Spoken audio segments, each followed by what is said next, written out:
雲の糸、芥川龍之介。ある日のことでございます。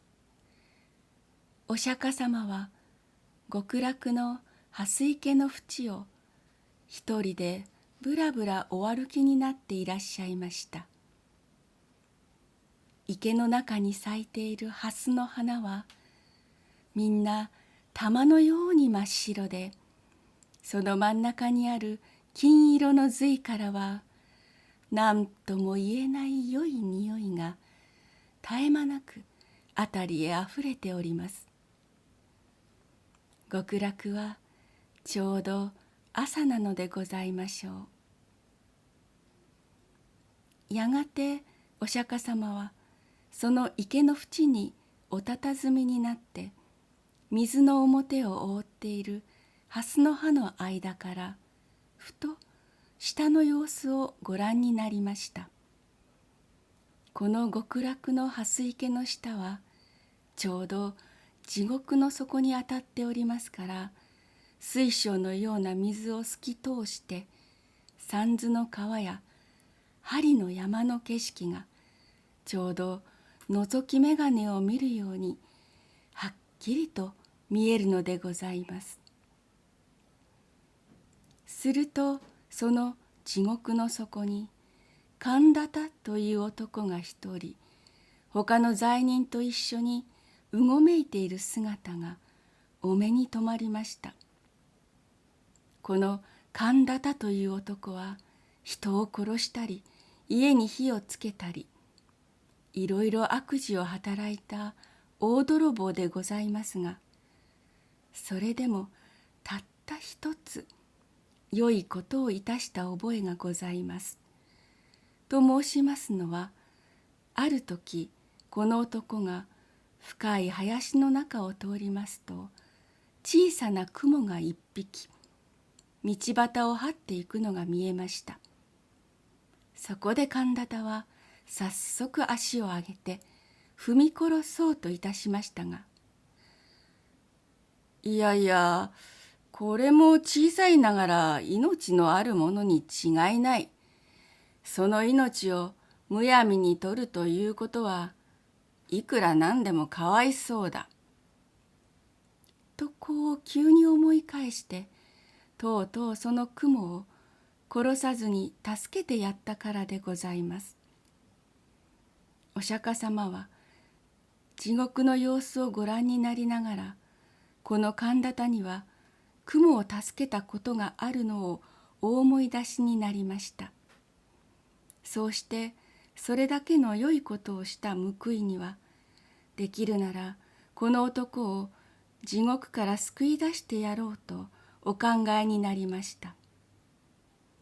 幸いそばを見ますと、翡翠のような色をした蓮の葉の上に極楽の雲が一匹、美しい銀色の糸をかけております。お釈迦様はその雲の糸をそっとお手にお取りになって、玉のような白蓮の間からはるか下にある地獄の底へまっすぐにそれをお下ろしなさいました。こちらは地獄の底の血の池で、他の罪人と一緒に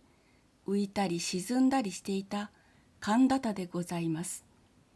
何しろどちらを見ても真っ暗で、たまにその暗闇からぼんやり浮き上がっているものがあると思いますと、それは恐ろしい針の山の針が光るのでございますから、その心細さといったらございません。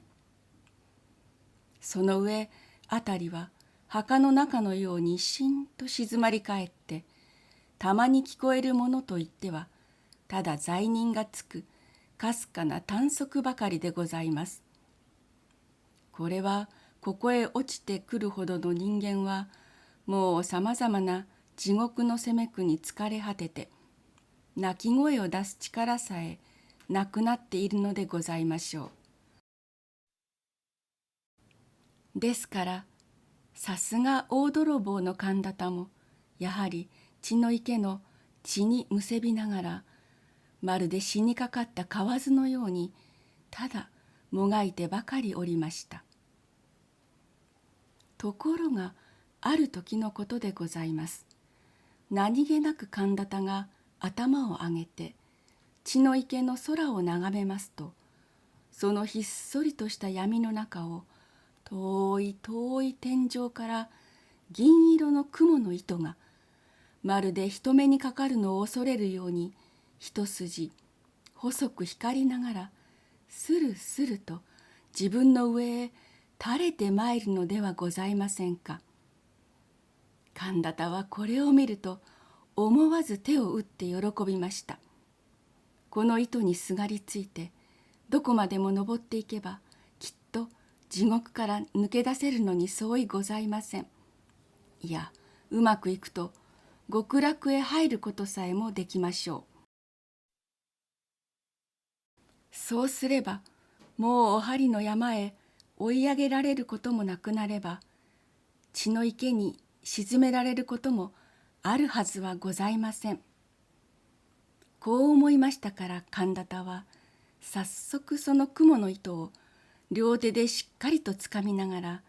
一生懸命に上へ上へと手繰り登り始めました。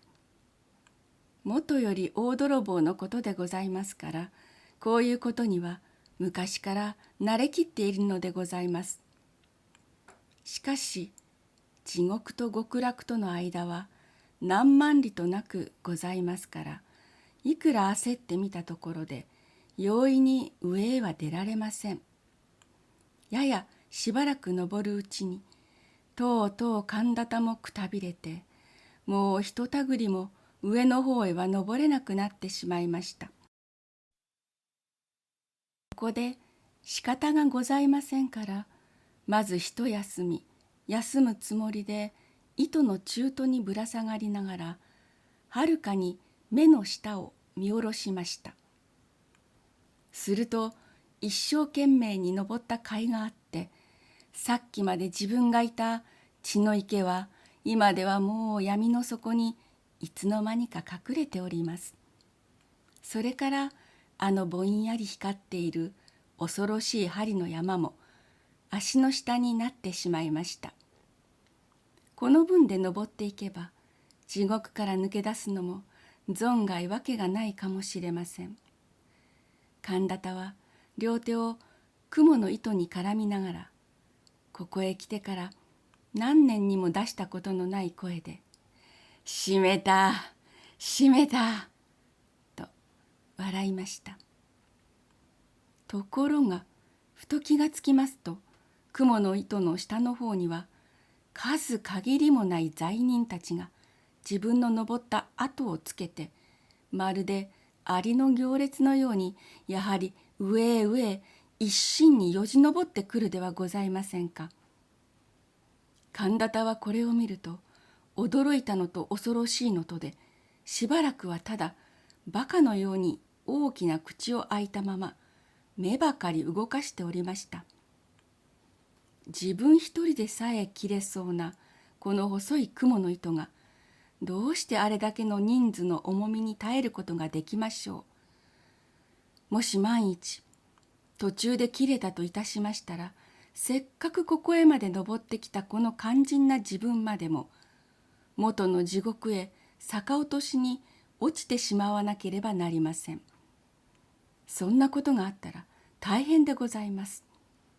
が、そういううちにも罪人たちは何百となく何千となく、真っ暗な血の池の底からうようよと這い上がって、細く光っている雲の糸を一列になりながらせっせと登ってまいります。今のうちにどうかしなければ、糸は真ん中から二つに切れて落ちてしまうのに違いありません。そこで神田田は大きな声を出して、こら、罪人ども、この雲の糸は俺のものだぞ。お前たちは一体誰に聞いて登ってきた。降りろ、降りろ。わめきました。その途端でございます。今まで何ともなかった雲の糸が急に寒鞈のぶら下がっているところからぷつりと音を立てて切れました。ですから寒鞈もたまりません。あっという間もなく風を切って駒のようにくるくる回りながらみるみるうちに闇の底へ真っ逆さまに落ちてしまいました。後にはただ極楽の雲の糸がキラキラと細く光りながら月も星もない空の中途に短く垂れているばかりでございます。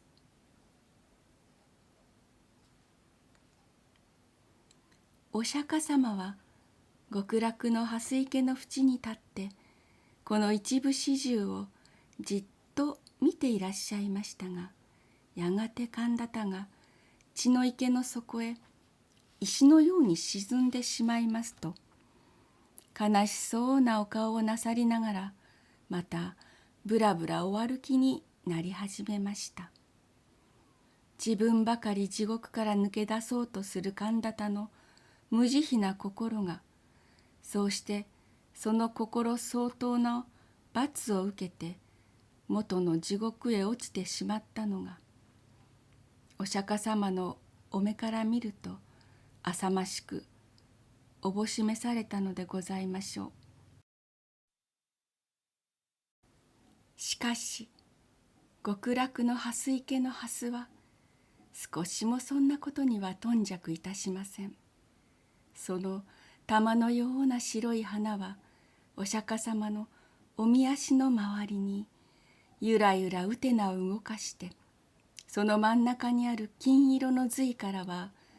何とも言えない良い匂いが絶え間なく辺りへあふれております。極楽ももう昼に近くなったのでございましょう。